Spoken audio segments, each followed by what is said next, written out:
Personality ng isang Scorpio. Oktubre 23 hanggang Nobyembre 21. Ang Scorpio ay isang water sign. Narito ang tanda ng matapang na negosyo, isang walang takot na kalikasan na. Ginagabayan ng pagpipigil sa sarili at pagtitiwala, ngunit nakatuon sa pagkilos kapag hinihingi ng oras.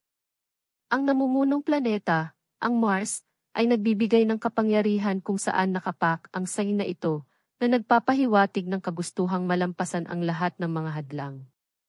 Ang mga taong Scorpio ay tahimik, kahit na malihim sa paraan, ngunit lubos na mapagmasid.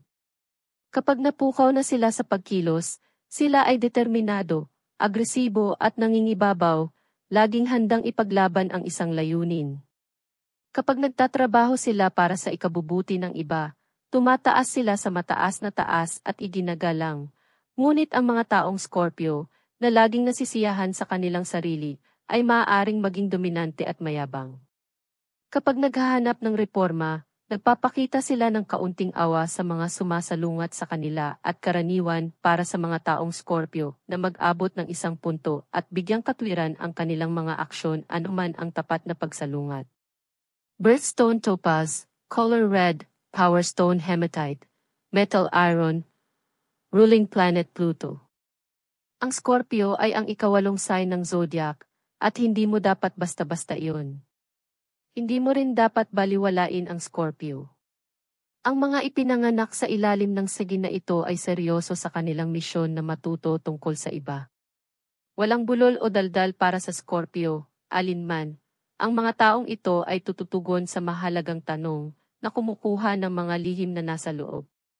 Ang mga Scorpio ay nag-aalala sa kanilang sarili sa mga simula at pagtatapos, at hindi natatakot sa alinman. Naglalakbay din sila sa isang mundo na itim at puti at walang gaanong gamit para sa kulay abo. Ang pag-usisa ng mga Scorpio ay hindi nasusukat na maaaring dahilan kung bakit sila ay napakahusay na mga investigador. Ang mga taong ito ay mahilig magsuri at alam kung paano makarating sa ilalim ng mga bagay. Ang katotohanan na mayroon silang matalas na pakiramdam ng intuisyon ay tiyak na nakakatulong. Ito ang Scorpio na sumisimbolo sa Scorpios, at hindi ito aksidente. Tulad ng Scorpio na mas gugustuhin na patayin ang sarili kaysa patayin, ang mga ipinanganak sa ilalim ng sign na ito ay ang mga taong may pinakamataas na kontrol sa kanilang kapalaran. Ito ay buhay sa mga tuntunin ng Scorpion, masyadong, dahil ang mga taong ito ay nagpo-promote ng kanilang agenda, sila ang mga executive, at sinisigurado na ang mga bagay ay magpatuloy. Maaaring makita ng iba ang pagmamalabis na ito, maaari itong maging, at kahit na nakakasira sa sarili. Ngunit iyon ang kagandahan ng Scorpion. Ang mga taong ito ay may napakalaking regenerative powers. Tulad ng literal na Scorpion, ay maaaring mawalan ng buntot at agad na tumubo ng bago.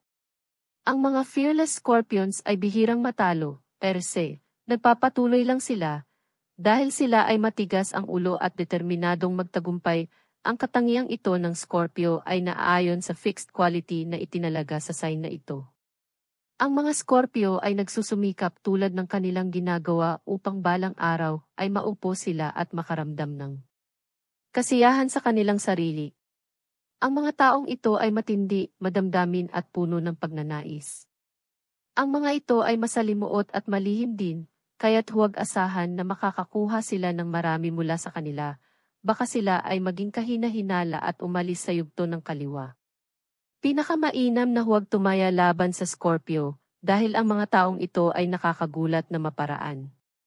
Ang Scorpio ay pinamumunuan ng mga planetang Mars at Pluto.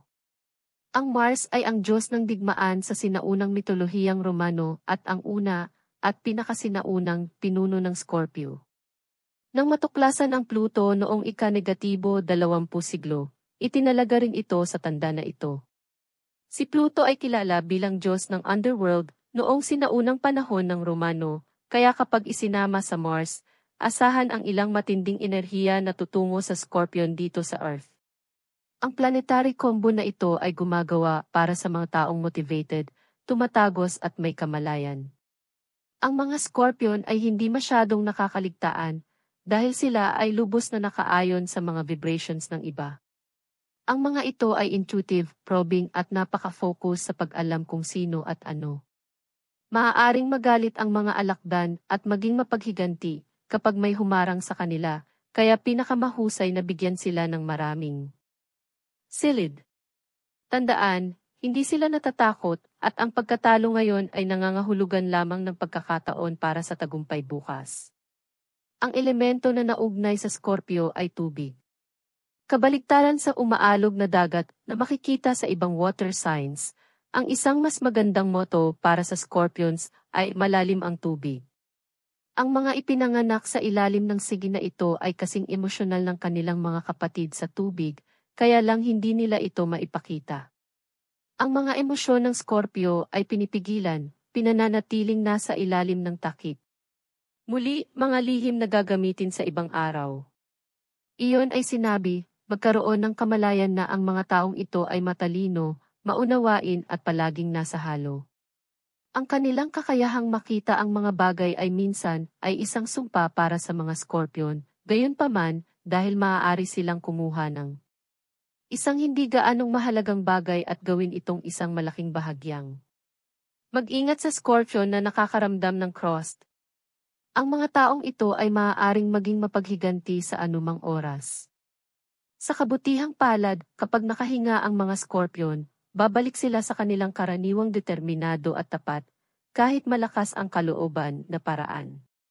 Sa wakas, habang ang mga Scorpion ay hindi nasa itaas ng ilang banayad na pagmamanipula upang makuha ang gusto nila, mas gugustuhin nilang kumuha ng siyentipiko, kahit mistikal na landas.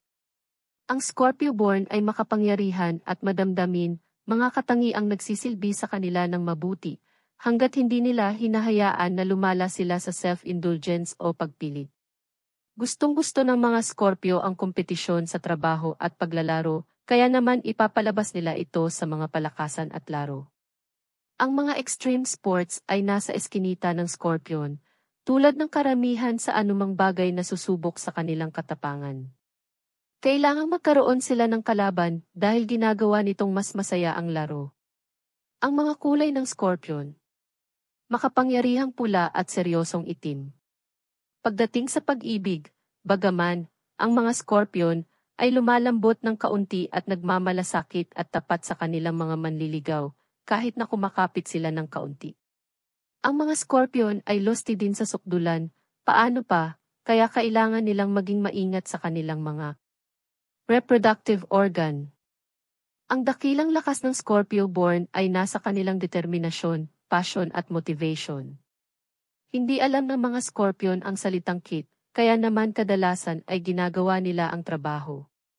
Isang powerhouse. Tulad ng walang iba. Ang Scorpio ay isang elemento ng tubig, at ginagawa itong isang medyo misteryosong tanda. Ang tubig ay mas receptive at introvert, ngunit ang Scorpio ay isang Plutonian power force. Marahil iyon ang dahilan kung bakit ang Scorpio ay ang tanda na may kakayahang pinakadakilang metamorphosis at pag-renew. Kung iisipin natin, maaari tayong tumingin sa isang lawa at makita ang pagsasama-sama ng liwanag at mga anino. Maliban kung mag-explore pa tayo, hindi natin masasabi kung gaano ito kalalim o kung ano ang nangyayari sa loob. Makakahanap ka ng mahusay na pag-ibig, pakiramdam, pagnanais at pagiging sensitibo kapag sinisiyasat natin ang lalim ng misteryosong Scorpio. Ang isang nakapirming kalikasan ay ginagawang pinapaboran ng Scorpio ang katatagan. Kung walang positibong enerhiya, maaaring lumampas ang Scorpio. Maaaring gamitin ng Scorpion ang kanyang lakas upang magsagawa ng kapangyarihan sa iba.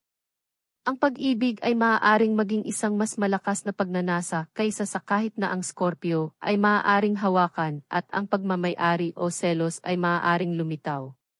Ang kalayaan ay nagdudulot ng balanse.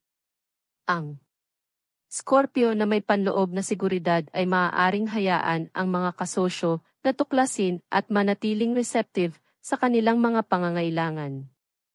Ang positibong side ng Scorpio. Karaniwang alam ng lalaki o babae ng Scorpio kung ano ang gusto niya sa buhay. Siya ay isang taong determinado. May nakikita siya hanggang sa dulo. Ang Scorpion ay medyo taos-puso, at bihirang sabihin ang anumang hindi niya ibig sabihin. Kapag nagtakda siya ng isang layunin para sa kanyang sarili, sinisikap niyang makamit ito sa isang direktang paraan. Ang Scorpion ay bracer at matapang. Hindi sila natatakot sa pagsusumikap. Ang mga hadlang ay hindi nakakatakot sa kanila. Nagpapatuloy sila hanggang sa makamit nila ang kanilang itinakda. Ang lalaki o babae na Scorpio ay may malakas na kalooban. Bagaman ang Scorpion ay maaaring mukhang maayos at determinado, sa loob siya ay kadalasang medyo malambot at mapagmahal. Kaya niyang magmalasakit sa iba. Naniniwala siya sa sinseridad sa lahat ng relasyon. Ang kanyang mga damdamin tungkol sa isang tao ay malamang na tumagal, sila ay malalim at hindi mababaw.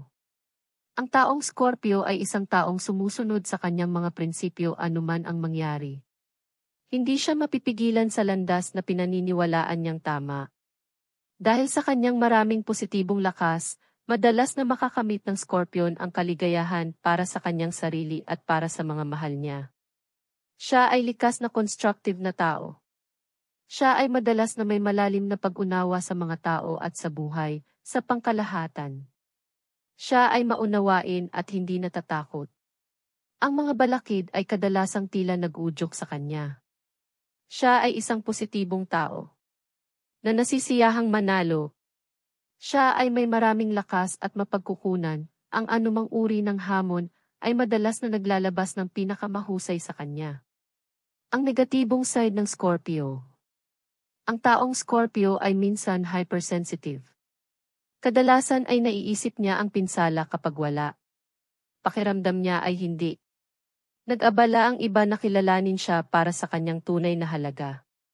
Minsan binibigyan siya ng labis na pagmamayabang para mabayaran ang nararamdaman niyang pagpapabaya. Ang taong Scorpio ay maaaring maging mapagmataas at mapagmataas.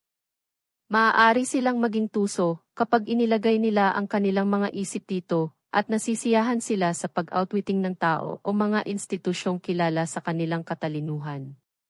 Ang kanilang mga taktika para makuha ang gusto nila ay minsan palihis at walang awa. Wala silang pakialam kung ano ang maaaring isipin ng iba. Kung sa palagay nila ay ginawa ng iba ang kawalang katarungan sa kanila, gagawin nila ang kanilang makakaya upang maghiganti. Ang Scorpion ay madalas na may biglaang, marahas na ugali, at ang interes ng taong ito sa sex ay minsan medyo hindi balanse o sobra-sobra. Pagkakatugma ng Scorpio. Magkatugma Cancer, Virgo, Capricorn, Pisces. Masalimuot na damdamin Taurus, Scorpio. Kakaibang attractors Leo, Aquarius. Hindi magkatugma Aries, Gemini, Libra, Sagittarius.